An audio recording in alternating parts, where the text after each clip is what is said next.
ജീവിച്ച് കൊതി തീരും മുമ്പേ തങ്ങൾ പൊന്നുപോലെ സംരക്ഷിച്ചു പോന്ന തങ്ങളുടെ പൊന്നുമകൻ ഇനി ഭൂമിയിലില്ല എന്നുള്ള വാർത്ത എങ്ങനെയായിരിക്കും പെറ്റുപോറ്റിയ മാതാവിനും തങ്ങളുടെ മക്കളെ സംരക്ഷിക്കാൻ വേണ്ടി വിദേശത്തും നാട്ടിലുമായി കഷ്ടപ്പെട്ട പിതാവായ ഇക്ബാലിനും കഴിയുക? അതൊരിക്കലും ഷഹബാസിൻ്റെ ദാരുണ അന്ത്യം കണ്ട ഒരു മനുഷ്യന് പോലും സഹിക്കാനായില്ല.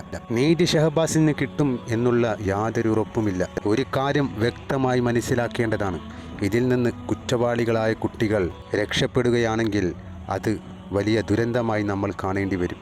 ഇനിയിവിടെ ഇത്തരത്തിൽ ദാരുണമായ കൊലപാതകങ്ങൾ ഒട്ടേറെ നമ്മുടെ മുമ്പിൽ നടന്നുകൊണ്ടേയിരിക്കും.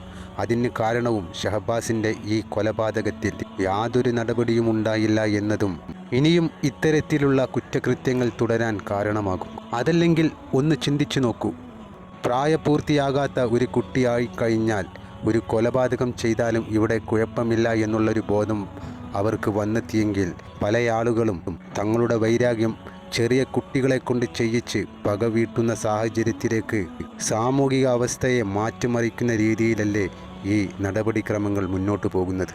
താമരശ്ശേരിയിൽ അനധികൃതമായി നടന്നുവരുന്ന ട്യൂഷൻ സെൻ്ററുകളെല്ലാം അടിച്ചുപൂട്ടാനുള്ള ഉത്തരവ് ഇന്ന് നടപടി ആരംഭിക്കും. ഇതുപോലെ ട്യൂഷൻ സെൻ്ററുമായി ബന്ധപ്പെട്ട ഒരു പരിപാടിയിൽ നിന്നാണ് ഷഹബാസിന് മരണം സംഭവിക്കുവാനുള്ള കാരണമുണ്ടാകുന്നത്. ഇവിടുത്തെ അധ്യാപകരൊന്നും വേണ്ട രീതിയിൽ കുട്ടികൾക്ക് മാർഗനിർദ്ദേശം നൽകുകയില്ല എന്നുള്ള പരാതിയാണ് ഇത്തരത്തിൽ ട്യൂഷൻ സെൻ്ററുകൾ അടച്ചു പൂട്ടുവാനുള്ള കാര്യത്തിലേക്ക് വഴിവെച്ചിരിക്കുന്നത്. നിഷ്ഠൂരമായി ഷഹബാസിനെ മർദ്ദിച്ച് കൊലപ്പെടുത്തിയ കുറ്റവാളികളായ കുട്ടികളെ സംരക്ഷണം നൽകി പരീക്ഷ എഴുതിച്ച സ്ഥാപനത്തിനെതിരെയുള്ള ഹർജി കോടതിയിൽ നൽകിയ ഷഹബാസിൻ്റെ ഉപ്പയുടെ ഹർജി പരിഗണിച്ച വാർത്തയൊന്നും നമ്മൾ ഇതുവരെ അറിഞ്ഞില്ല.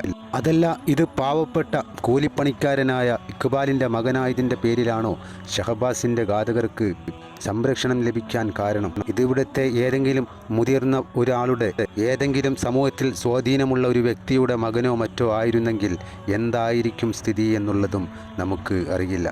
ഇനി അത്തരമൊരു അവസ്ഥ വന്നാൽ അറിയാം, ഷഹബാസിന് ന്യായപ്രകാരമല്ലാതെ നീതി ലഭിക്കാത്തതാണോ, അതോ ഇവിടെ ഏതൊരു കുഞ്ഞും ഇത്തരത്തിൽ ദാരുണമായി മരണപ്പെട്ടാലും അവസ്ഥ ഇത് തന്നെയാണോ എന്നുള്ളത്.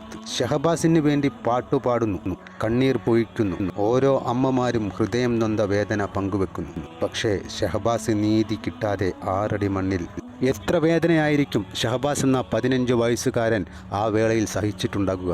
നിരന്തരമായി തന്നെ ഭീഷണിപ്പെടുത്തുകയും കൊന്നു കളയുമെന്നുള്ള കാര്യം ഉറപ്പിച്ചു പറയുകയും ചെയ്ത പ്രതികളുടെ മുമ്പിൽ നിന്ന് ഷഹബാസ് ഒരിക്കലും മനസ്സിൽ കരുതിയിട്ടുണ്ടാകില്ല തൻ്റെ ഉറ്റ സുഹൃത്തുക്കൾ തന്നെ ഇത്തരത്തിൽ വധിച്ചു കളയുമെന്നുള്ളത്. നെഞ്ചക്കുമായി പ്രഹരം ലഭിച്ചപ്പോൾ തന്നെ ഷഹബാസിൻ്റെ തലയോട്ടി പിളർന്നു, തലച്ചോറിളകി, ആന്തരിക രക്തസ്രാവമുണ്ടായി.